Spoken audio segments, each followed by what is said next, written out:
वंदे पुरुषोत्तमम।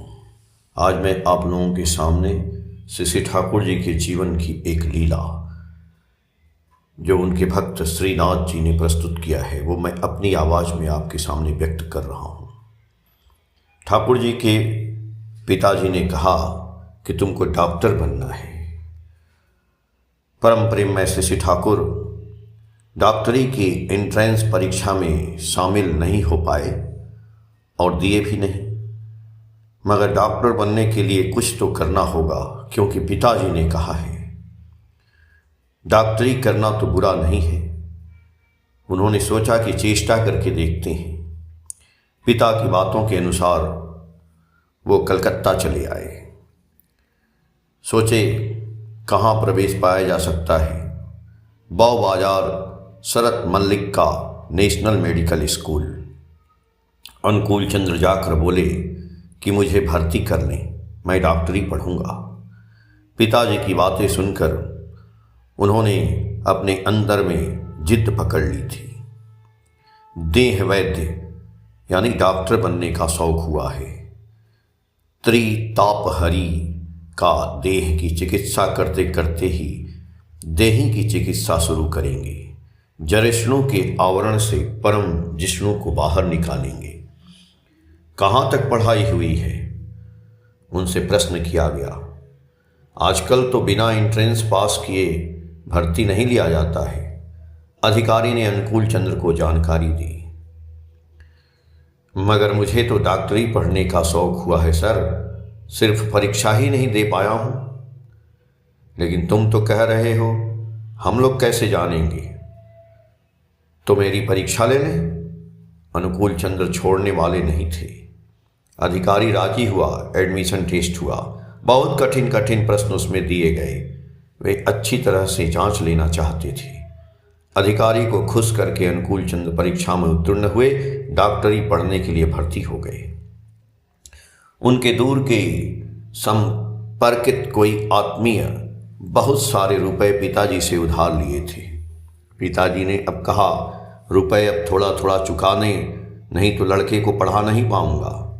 तय हुआ वह सज्जन हर महीने 10 रुपए के हिसाब से चुका देंगे। उस रुपए को प्रति माह कलकत्ते में अनुकूल चंद्र को दे देंगे और वादा किए चेष्टा करके अनुकूल चंद्र के लिए बिना पैसे ही रहने की एक जगह ठीक कर देंगे। मासिक 10 रुपए सहायता की प्रतिश्रुति लेकर ग्रे स्ट्रीट के कोयले की एक गोदाम की गद्दी पर अनुकूल चंद्र आ पहुंचे। कोयला स्तूप के सटे ही सर छुपाने का छोटा जगह है। सारा दिन कोयले का कारोबार चलता है।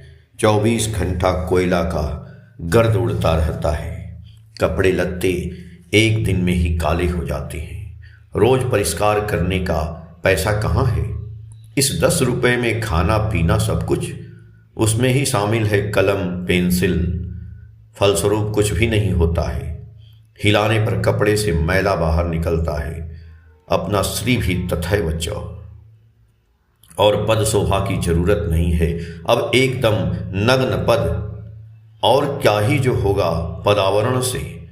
जितने मुक्ति पद हो सकते हैं उतना ही अच्छा है। जितना उलंग हो सकता है आकाश की तरह, जितना अंतःप्रवेशी हो सकता है अंतरिक्ष के समान। केस में लगाने के लिए हर दिन तेल भी नहीं जुटता है। क्लास में मास्टर साहब ने एक दिन धमकाया, इतने मैले पोशाक पहनकर अब से क्लास में मत आना। यह डॉक्टरी पढ़ने की जगह है, जानते तो हो। लज्जा से अनुकूल चंद्र का सिर झुक गया। खोजते खोजते सस्ता एक होटल मिला। सस्ता में मासिक खाने की व्यवस्था हुई, मगर सस्ता की 3 अवस्था। आधा पेट भर रात भर भात एवं एक छोटी कटोरी भर दाल। दाल देखते ही माँ गंगा की याद आती है। तरकारी की कोई बात ही नहीं है। कढ़ाई में बची रहती है तो पोंछ पाछ कर दे जाता है। एक प्रकार का घाट, एक प्रकार की सब कुछ मिली हुई सब्जी। कह देता है तरकारी अब नहीं है। भात जो दिया गया है बस उतना ही है। प्रायः ही गर्म भात नहीं मिलता है, कारण ठंडा रहने पर तब गर्म नहीं देता है। बासी रहने पर टटका थाली में नहीं दिया जाता है। अच्छी चीज़ें हैं अधिक पैसा देने वाले खरीदार के लिए। एक दिन भात खाते के समय देखते हैं कि भात पर कुछ गंदा पड़ा हुआ है। उस समय फिर भात नहीं खाया गया। चूंकि भात को बदलेंगे नहीं, निःशब्द अनुकूल चंद्र उठ गए। देह में थोड़ी भी वेदना का चिन्ह नहीं है, मन के किसी कोने में क्षोभ भी नहीं, किसी भी अवस्था में ही कातर नहीं है। सर्व अवस्था के ऊपर है अनुकूल चंद्र, अव्यवस्थातीत है। तभी तो अवस्थांतर का तरबतर नहीं है मन में, तारतम्य में जाकर साम्य प्रतिष्ठित हुआ है। विक्षुब्धता नहीं है, अछिन्न चेतना की विनिश्चलता है। उल्कापातहीन नक्षत्र की सालोक मौनता है, महाव्योम की सनातन अस्खलता है। माँ जानने पर उनको कष्ट होगा, यह सोचकर घर में पत्र द्वारा कुछ भी नहीं बतलाए, सिर्फ खबर भेज दिया कि अच्छा हूँ। ग्रे स्ट्रीट से बहु बाजार रोज पढ़ने के लिए पैदल जाना पड़ता। स्कूल में डिसेक्शन की व्यवस्था नहीं है। डिसेक्शन के दिन मुरारी पुकुर जाना पड़ता है। तमाम कलकत्ते में जहाँ भी जाना हो पैदल ही जाना पड़ता है। कहाँ है ग्रे स्ट्रीट और कहाँ बौ बाजार। इसके बाद है वार्ड ड्यूटी। खाना जुटे या ना जुटे, काम चलाए जा रहा है नियमित। किसी किसी दिन शरीर जवाब दे देता, पाँव मानो अब और चल नहीं पाते, सर दुर्बलता के कारण चक्कर देता। मन को पूछता क्या कष्ट हो रहा है, सहन बढ़ाओ कष्ट कम हो जाएगा। अवस्था से डरो नहीं, अवस्था को काबू कर लो, बाधा को विघ्न मत समझो। बाधा ही तो गति का परिमाप है। आपद को विपद मत समझो, आपद ही संपद का वाचक है। आपद ही हो या संपद ही हो, असल है वही पद। श्रीपद में अस्खलित रहने पर ही सहज ही तुम्हारी श्रेय सिद्धि होगी। अवस्था में पड़कर दुहस्थ मत हो जाओ, आत्मस्थ रहो, स्वस्थ हो सकोगे जो चिरकाल के ही सु हैं। स्थित रहो उसी सच्चिदानंद चेतना में। ऐसा समझकर अवस्था और भी संगीन हो गया। आत्मनिरीक्षा की मानो अब कोई अंत नहीं। आचार के द्वारा आचरणीय की प्रतिष्ठा करनी होगी। लोकायत्त बनना है। लौकिक कौशल से लोक समस्या को तोड़ देना होगा, मगर उसका कौशल और कुछ भी नहीं है। कुशल बुद्धि ही है उसका कौशल। समस्या की ग्रंथि लोक कल्याण की सहजतान को शिथिल कर देती है। भेजने वाला उस व्यक्ति ने रुपए पैसे भेजना बंद कर दिया। अनुकूल चंद्र का होटल में खाना बंद हो गया। एक दिन सिर्फ 6 आने बच गए। रहने के लिए तो मिला है कोयले का गोदाम, खाने पीने का अब क्या होगा। क्यों, एक बेला मुढ़ी और दूसरी बेला नल का पानी। मन ही मन उपस्थित कर लिया एक समाधान। जितना भी तूफान आना हो आए, तूफान के वेग की परीक्षा मैदान में खड़े होकर करूँगा। ठीक इसी समय एक सहपाठी बंधु ने आकर कहा, अनुकूल बहुत मुसीबत में पड़ा हूँ भाई, मान बचाना मुश्किल है। कम से कम 8 आने पैसे भी यदि है तो दो। 8 आने पैसे तो नहीं है भाई, 6 आना है। कभी भी प्रार्थी को खाली हाथ नहीं लौटा सकते हैं, किसी को विमुख नहीं कर सकते हैं। जब तक बिंदु मात्र भी है तब तक देंगे। कभी नहीं है नहीं कह सकता, नहीं दूंगा कह नहीं सकता। अपने पास नहीं रहने पर सहार्थी के लिए भिक्षा करता है। ले नहीं सकता है, सिर्फ देना जानते हैं।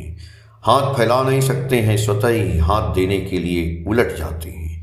वह सिर्फ दान करने के लिए आए हैं। तिल मांगने पर ताल देंगे, सामान मांगने पर असामान्य देंगे। शून्य होकर मांगने से ही हुआ, पूर्ण करने के लिए परिपूर्ण है स्वतः ही। लो झोले का मुंह खोलो, मैं ढालता रहूं अनंत काल तक, अमृत की धारा उड़ेल दे रहा हूं। एक बार तो मुंह खोलकर आकंठ पान करो। दिग दिगंत अपनी मुट्ठी में ले आया है दौड़कर, आओ दिग विक शून्य होकर।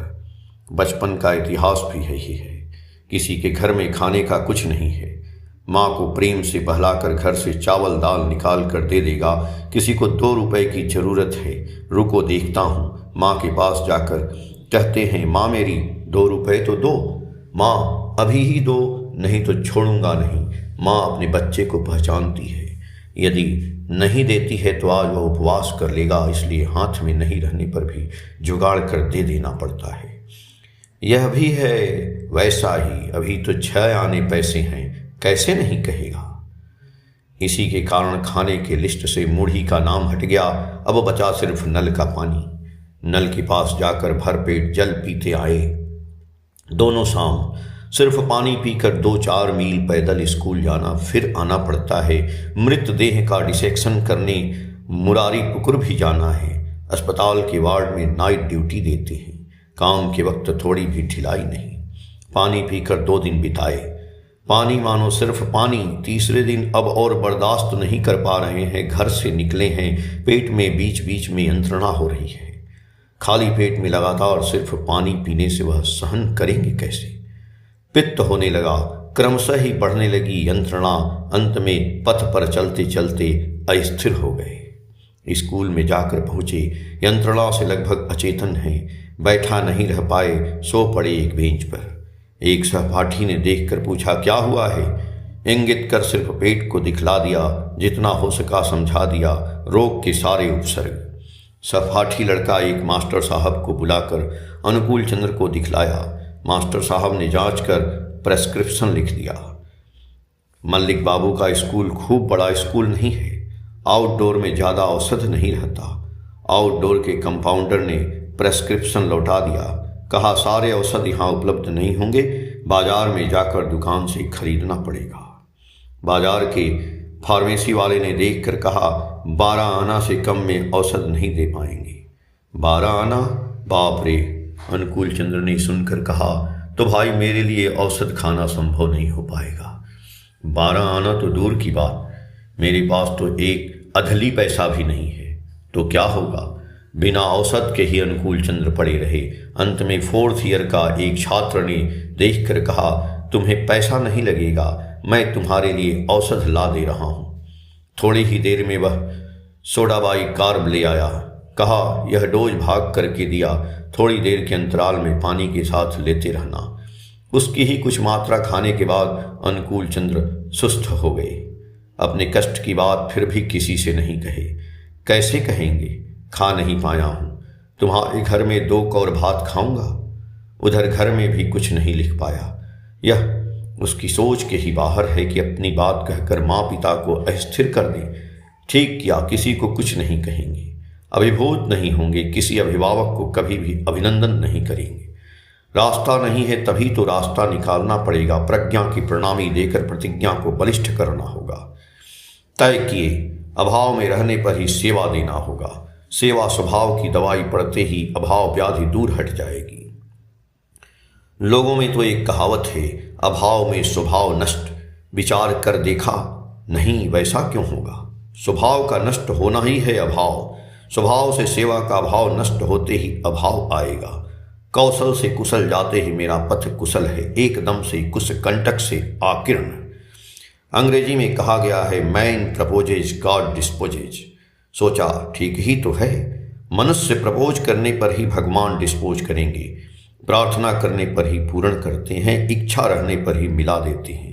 पहले उनके कर्म कौशल के संग मेल बांधना होगा, विधि व्यवस्था में विज्ञ होना होगा। वे हैं श्रीनिवास, जहाँ है सेवा वहाँ है उनका वास। सेवा बुद्धि ही है पथ। ग्रे स्ट्रीट के शोभा बाजार के मोड़ पर डॉक्टर हेमंत चटर्जी के होम्योपैथी का डिस्पेंसरी था। हेमंत बाबू अनुकूल चंद्र को खूब प्यार करते थे। कहा, तुम एक काम करो, तुम्हें मैं कुछ होम्योपैथी औषध एवं एक किताब देता हूँ। किताब पढ़कर सीखकर आसपास के लोगों को औषध देते रहो। उससे लगता है 2-4 आना पैसा आ सकता है। पैसे की बात नहीं है। अनुकूल चंद्र दूसरी बात से खूब उत्साह पाए। एक नई चीज सीखेंगे और उस कोयले की गोदाम के कूली लोग उनकी बदहाली देखकर मन में बहुत कष्ट होता है। उनका यदि कुछ उपकार कर पाऊं तो मानो आराम मिल सकता है। किस तरह से मनुष्य के कष्ट को भेद किया जा सकता है, यही सोच ही तो सोच है। अपना कष्ट कैसे सोचेंगे? अपना कोई कष्ट ही नहीं है। विश्व वेदना के सिवा अपनी कोई भी वेदना ही नहीं है। अपना था भी भला क्या, है भी भला क्या जो निर्गुण है, जो निरुपाधि है। उसका आत्मबोध कहाँ है, आत्मपर कहाँ है? उसका सब कुछ ही आत्म है, कोई पर नहीं है। दया के रूप में तो कुछ नहीं करता है, किस पर दया करेगा? बिना किए रह नहीं पाता है, इसलिए करता है। हेमंत बाबू ने महेश चटर्जी द्वारा लिखित एक पारिवारिक चिकित्सा की किताब और एक बक्सा औषध दिया था। अब सवैष्णा की स्वभाव बुद्धि से उसमें ही लग गए। एलोपैथी पढ़ते पढ़ते अवसर पाने पर होम्योपैथी भी करने लगे। किताब पढ़ते हैं फिर औषध देती हैं, बाद में किताब पढ़े बिना भी औषध दे सकते हैं। रोगी को देखते ही औषध की बात दिमाग में आ जाती है। औषध की स्मृति रोगी के आकार में सामने आकर हाजिर हो जाती है। एक एक रोगी एक एक औषध। यह कौन है रे? जी, गंसा, हमारे दियों का गणेश ससकर। गंसा फंसा नहीं, इसका नाम है यूपोट्याम। हाँ, कब ज्वर आता है? सवेरे। जी हाँ, और बहुत दर्द होता है, लगता है सारे हड्डियां तक।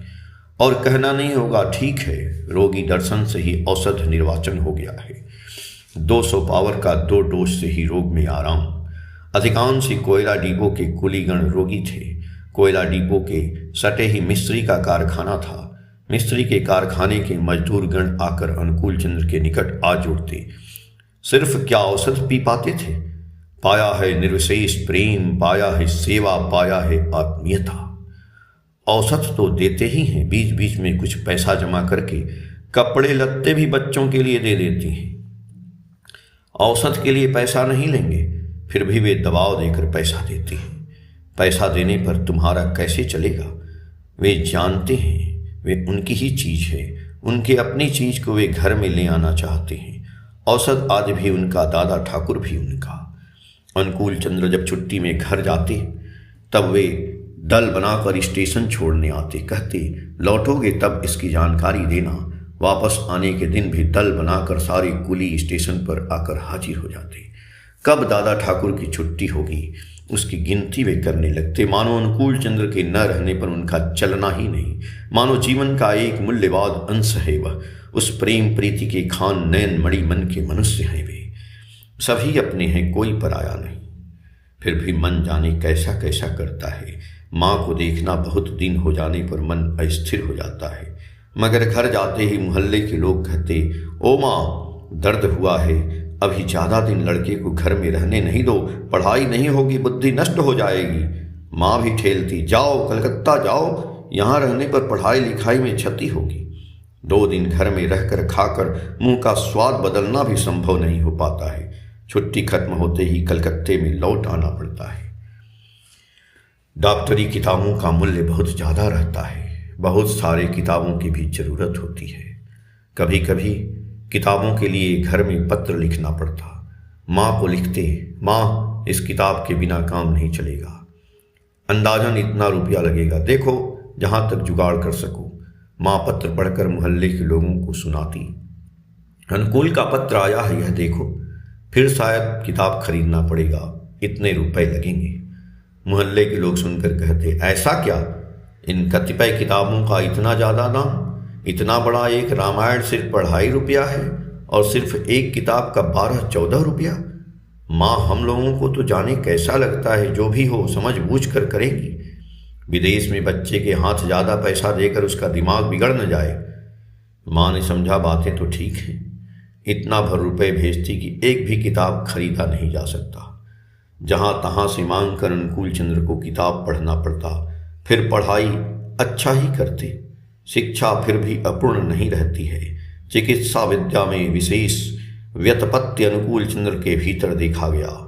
छात्र शिक्षक सभी का प्रेम पाते अनुकूल चंद्र, सिर्फ अच्छे छात्र के हिसाब से नहीं, अच्छे मनुष्य के हिसाब से भी, सभी के अच्छा बनने के आवास के हिसाब में। अनुकूल चंद्र का अबाल्य बंधु था अनंतनाथ। अनुकूल चंद्र के अभाव की बात सुनकर अनंतनाथ अस्थिर हो गया। इस समय उसकी याद सहायता नहीं कर सकते तो इस जीवन का मूल्य ही भला कहाँ है। जिनसे इतना प्रेम मिला है उनको थोड़ा प्रेम नहीं दे पाएंगे। शैशव में माँ की मृत्यु हुई। पिता द्वारिकानाथ राय भी चंद दिनों में ही गुजर गए। अनंत को पालन करेगा तब कौन? द्वारिकानाथ के संबंधी हैं हिमायतपुर के नवकृष्ण चौधरी लोग। नवकृष्ण का बड़ा लड़का हिमायतपुर के घर में रहता है। बसंत डॉक्टर जाकर अनंतनाथ को ले आए। छोटा बच्चा है, स्वयं हाथ में भात उठाकर खा नहीं सकता। म्रियमाण होकर, हतंब होकर बच्चा रह गया। उसे घर में रखकर अपने बच्चे की तरह पालन करने लगा। द्वारिकानाथ के काशीपुर वाले घर में अनंदा और उसके परिवार वाले रह गए। हिमायतपुर में आकर अनुकूल चंद्र की संग दोस्ती हुई। एक ही साथ पाठशाला में गया, पावना स्कूल में भी एक साथ पढ़ा। अनुकूल चंद्र के प्रेम में उसका मन अभिसिंचित हो गया। प्रेम का कंगाल था, अब दूसरा एक प्रेम का कंगाल मिला। यह लेकिन अद्भुत एक कंगाल है। कहता है, तुम लोग अपने प्रेम का एक बिंदु दो, मैं तुम सभी को सिंधु का सेवन कराऊंगा। अनंत के निरुद्देश्य जीवन की नौका अनुकूल के कूल में आकर लगा। अटल हुआ आश्रय पद में। अनंत स्वरूप के कर स्पर्श उसके अंतर में मिला। अंतस्थ चिदात्मा अब जग गया है चिरंतर के हिरण दंड में लगकर। कुछ लिखाई पढ़ाई जब सीखा तब डॉक्टर ने एक दिन कहा, एक काम करो, तुम मेरे डॉक्टर खाने में कंपाउंडरी सीखो। सिर्फ लिखाई पढ़ाई करने से क्या होगा, अर्थ उपार्जनी विद्या की भी तो थोड़ी ज़रूरत है। इसी कारण अनंतनाथ कंपाउंडरी का काम सीखना शुरू किए। कुछ दिनों के अंदर ही पक्का कंपाउंडर बन गए। स्थिर किया जैसे भी हो, कुछ न कुछ सहायता करना होगा अनुकूल चंद्र की। चौधरी बाड़ी में रहकर ऐसा करना संभव नहीं है। मन में तय किया, कलकत्ता जाकर काम ढूंढेंगे। अपर सर्कुलर रोड पर एक खूब बड़ी सी दवा दुकान है, व्हाइट हॉल फार्मेसी। चेष्टा करने के बाद ही व्हाइट हॉल फार्मेसी में अनंतनाथ को नौकरी मिल गई। खाने पीने व रहने की सुविधा के अलावे जो भी नगद हाथ में मिलता है उसको लेकर अनुकूल चंद्र के हाथ में दे देती हैं। अनंत का दान लेने में अनुकूल चंद्र को कोई आपत्ति नहीं है। वह तो दान नहीं है, वह निवेदन है, नैवेद्य है, प्रेम का भोग है। किसी तरह से अनुकूल चंद्र की पढ़ाई चलने लगी। अनुकूल चंद्र जब डॉक्टरी पढ़ते थे तब पंचम जॉर्ज कलकत्ता आए थे। दिल्ली में कन्वेंशन हो रहा था। सम्राट का अभिनंदन करने के लिए सारा भारत उत्सव मुखर था। कलकत्ता शहर में चहल पहल थी। रास्ता घाट जगमग कर रहा था। सम्राट की शोभा यात्रा रास्ते से गुजरेगी। पहले से ही रास्ते के दोनों ओर लोगों की कतार खड़ी थी। अनुकूल चंद्र ने सोचा, सम्राट को देखाऊं, राजा चक्रवर्ती को रास्ते में खड़े होकर दिखाऊं। जो रंजन करता है वही तो है राजा, और क्या। दीप्त होकर उदीप्त कर देता है सभी को। लोक रंजक तमोद्रोही है जो वे ही तो लोकपाल हैं, जो राष्ट्र के रक्षक हैं, राष्ट्र के नायक हैं। यह राजा भी क्या वही है। कल्पना के आलेख के संग मिलाने के लिए उसका मन व्यग्र हो उठा। सवेरे सवेरे रास्ते पर आकर खड़े हो गए। धूप बड़ी प्रखर है। अभी से ही लोगों की भीड़ जम गई है। सिपाही आकर लोगों को बैठन के सहारे नियंत्रित कर रहे हैं। घोड़े पर चढ़कर गोरा सर्जेंट खबरदारी कर रहा है। बाजार कॉलेज स्ट्रीट के मोड़ पर भीड़ के बीच ठेल ठाल कर आकर खड़े हैं। सोचे, यहाँ से यदि दिखाई दे। इसी समय न जाने कहाँ से एक सिपाही आकर बैठन से मारा। हटो यहाँ से, एकदम हट जाओ। बैठन का चोट खाकर पीछे की ओर ठेल दिए गए। सिर्फ भीड़ के दबाव से गिर नहीं पड़े। मगर सिपाही ने ऐसा व्यवहार क्यों किया? वह तो गलत जगह पर खड़े नहीं थे। वह फिर कहाँ हट कर जाएंगे? कहाँ जो दोष हुआ, क्या जो करेगा, कुछ भी नहीं समझ पाए। राजा को देखने आए हैं, बिना देखे कैसे वापस चले जाएंगे? संकल्प की ज्योति कैसे करेंगे? अच्युत स्वभाव का होकर विच्युत भाव कैसे होंगे? बैठन की चोट खाकर अनुकूल चंद्र स्थिर एक जगह पर खड़े रह गए। सिपाही तब भी वहां पर लोगों को ठेल रहा था। इसी समय मार्च करने वाला एक गोरा सर्जेंट आकर सिपाही के घुटने पर एक लात मारा। बूट पहने अवस्था में लात मारकर न जाने अंग्रेजी में कुछ बोलकर धमकाया। शायद उसकी ड्यूटी में कोई दोष है। लात खाकर सिपाही मुंह के बल गिर पड़ा। आह, किस तरह से मारा उसे! इस धूप में उसे लात मारकर गिरा दिया। एक अस्फुट आर्त स्वर अनुकूल चंद्र के मुख से निकल गया। जो मारा है उसे भी भला मार खाते कैसे देखेगा? हिंसा किया है, इसी कारण क्या प्रतिहिंसा करना होगा? अन्याय को ध्वंस करने में क्या अन्याय को शेष कर देना होगा? संयम ला दो, संहार नहीं, परिशोधन ही मुख्य है, शासन नहीं। निःशेषण नहीं, नियंत्रण की जरूरत है। वह तो पूर्ण करने के लिए आए हैं, ध्वंस तो करने नहीं आए हैं। करुणा से हृदय कोमल हो गया। अकस्मात विराट लोक समुद्र चंचल हो गया, उत्कंठ हो गया अदम्य आग्रह से वह जो राजसवारी दिखाई दे रही है। सम्राट पंचम स्वयं आ रहे हैं। सिंह विक्रम ब्रिटिश लायन को अब देखा जा सकता है। दिखेंगे या नहीं इसका क्या कोई पता है। इस विराट जन समुद्र के कितने लोग देखेंगे, कितने लोग देख नहीं पाएंगे। मगर अनुकूल चंद्र को तो देखना ही है, देखना है, तभी तो वह आए हैं, नहीं देखने पर भाव के विपरीत हो जाएगा। राजसवारी सामने आ गया, मोड़ के निकट आकर राजसवारी ठहर गया। अनुकूल चंद्र जहां खड़े थे ठीक उसी जगह, वहां क्यों ठहर गया, थम गया, कौन जानता है। अनुकूल चंद्र ने पंचम चार्ज को देख लिया। जय गुरु।